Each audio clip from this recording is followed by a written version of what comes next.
President, could you please react to the reports of secret government surveillance of phones and internets? And can you also assure Americans that the government, your government, doesn't have some massive secret database of all their personal online information and activities? Yeah. When I came into this office, I made two commitments that are more important than any commitment I make. Number one, to keep the American people safe, and number two, to uphold the Constitution. And that includes what I consider to be a constitutional right to privacy and an observance of civil liberties. Now, the programs that have been discussed over the last couple of days in the press are secret in the sense that they're classified, but they're not secret in the sense that when it comes to telephone calls, every member of Congress has been briefed on this program. With respect to all these programs, the relevant intelligence committees are fully briefed on these programs. These are programs that have been authorized by broad bipartisan majorities repeatedly since 2006. And so I think at the outset it's important to understand that your duly elected representatives have been consistently informed on exactly what we're doing. Now, let me take the two issues separately. When it comes to telephone calls, nobody is listening to your telephone calls. That's not what this program's about.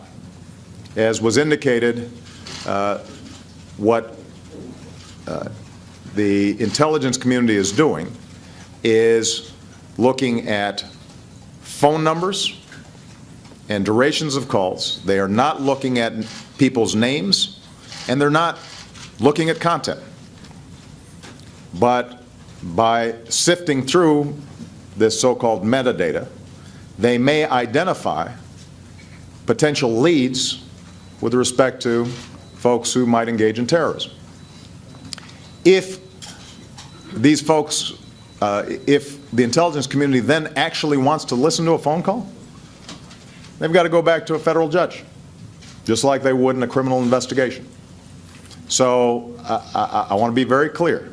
Some of the hype that we've been hearing over the last day or so, nobody's listening to the content of people's phone calls. This program, by the way, is fully overseen not just by Congress, but by the FISA court, a court specially put together to evaluate classified programs to make sure that the executive branch or government generally is not abusing them and that it's being carried out consistent with the Constitution and rule of law. And so not only does that court authorize the initial gathering of data, but I want to repeat, if anybody in government wanted to go further than just that top line data and wanted to, for example, listen to Jackie Combs' phone call, they'd have to go back to a federal judge and indicate why, in fact, they were doing further probing. Now, with respect to the internet and emails, this does not apply to U.S. citizens, and it does not apply to people living in the United States. And again, in this instance, not only is Congress fully apprised of it, but what is also true is that the FISA court has to authorize it.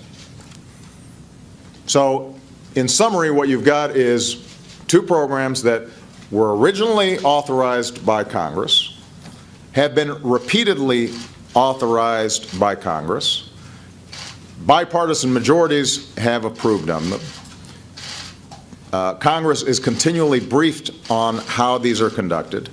There are a whole range of safeguards involved, and federal judges are overseeing the entire program throughout.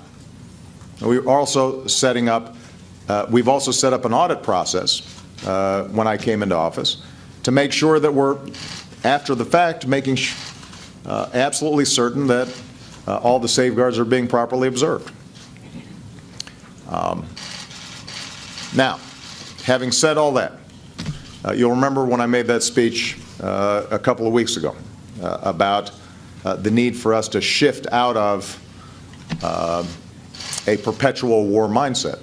I specifically said that one of the things that we're going to have to discuss and debate is how are we striking this balance between the need to keep the American people safe and our concerns about privacy. Because there are some trade-offs involved.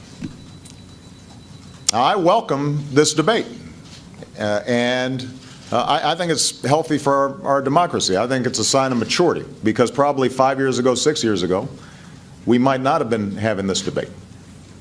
And I think it's interesting that there's some folks on the left, but also some folks on the right who are now worried about it, who weren't very worried about it when it was a Republican president. I think that's good that we're having this discussion. But I think it's important for everybody to understand, and I think the American people understand, that there are some trade-offs involved. You know, I came in with a healthy skepticism about these programs.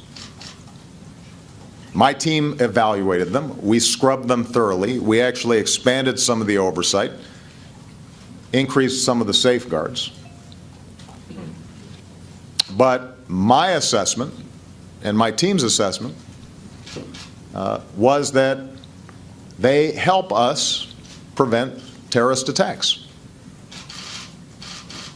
And the modest encroachments on privacy that are involved in getting phone numbers or duration without a name attached and not looking at content, that on net, it was worth us doing. Now, some other folks may have a different assessment of that. But I think it's important to recognize that you can't have 100% security and also then have 100% privacy and zero inconvenience. We're going to have to make some choices as a society. And what I can say is that in evaluating these programs, they make a difference in our to anticipate and prevent possible terrorist activity. And the fact that they're under very strict supervision by all three branches of government, and that they do not involve listening to people's phone calls, do not involve reading the emails of U.S. citizens or U.S. residents, absent further action by a federal court that is entirely consistent with what we would do, for example, in a criminal investigation. I think on balance, we have established a process and a procedure that the American people should feel comfortable about. But again, these programs are subject to congressional oversight and congressional reauthorization and congressional debate. And if there are members of Congress who feel differently, then they should speak up, and we're happy to have that debate.